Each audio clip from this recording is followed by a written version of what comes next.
Доброе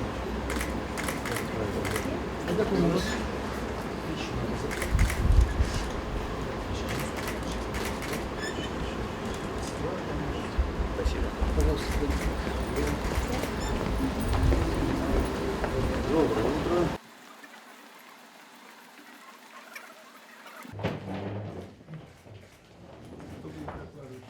Уважаемые коллеги, мы, во-первых, благодарим то, что вы сегодня приехали и рассматриваете вопросы в целом и государственного масштаба, в том числе и нашей республики.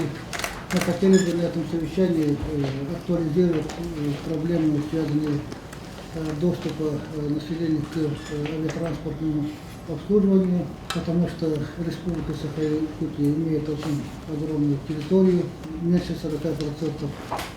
У нас только доступ круглосуточный, остальные около 70% у нас никакого доступа нет, кроме авиации.